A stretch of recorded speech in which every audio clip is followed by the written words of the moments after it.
War creeps in from the south. What Edward Longshanks, the avaricious King of England, has returned from successful campaigns in Wales and France. As Longshanks turns his attention to Scotland, the shadow of fear settles across the Highlands. The English have thousands of Welsh longbowmen, hundreds of knights on horseback, and dozens of siege weapons.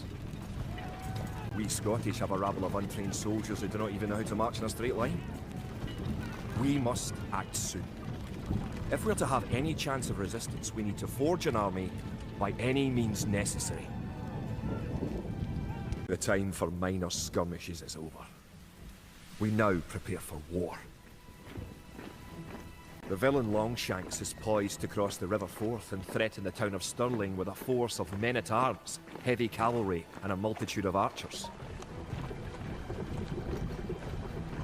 Our newly forged army marches southward to establish our own base and attack the English before they can ready their troops.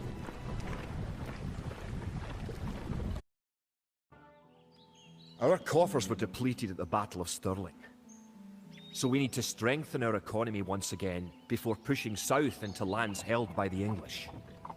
We need to construct a market and establish trade routes to the villages of friendly clans. Local legends speak of 3 sacred relics hidden south of Stirling. Acquiring these artifacts for Wallace's army will be a great boost to Scottish morale.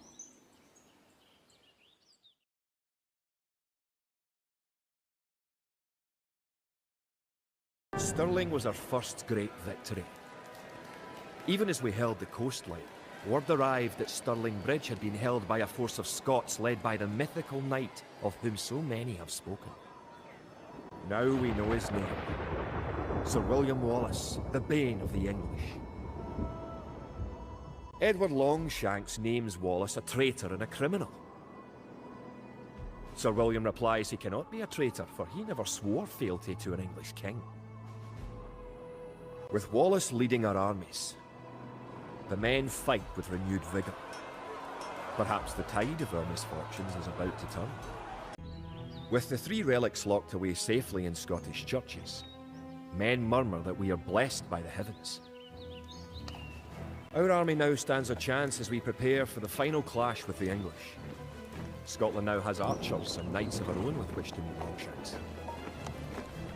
We march south to Falkirk, where we will join with the army of William Wallace and plan our combined attack upon the English castle.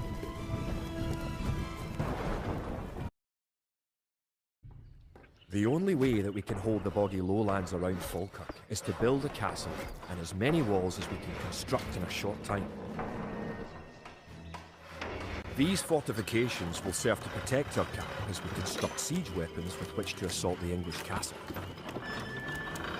Once the castle is constructed, Wallace himself has sworn to join our forces. Together, we will attack Longshanks and his English troops.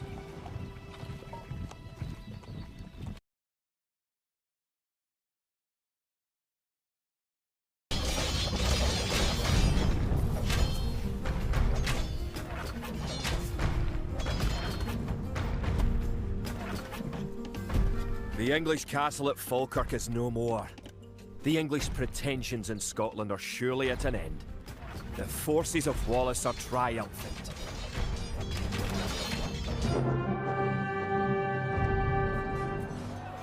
It looked certain that we would be defeated at Falkirk. Yet somehow, though outnumbered and outranged by English longbows, we were victorious.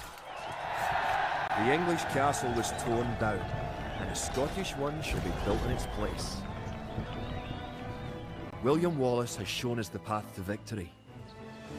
Although he is but one man, he inspires great deeds in others. Many of the Scottish knights and lords have drawn their swords with his. Wallace's own sword is a 5.5-foot beast, forged of course in Scotland. He has sworn not to rest until his sword finds the neck of Edward Longshanks. The struggle will continue, but we have learned the ways of war. Now, it is the English who will fear.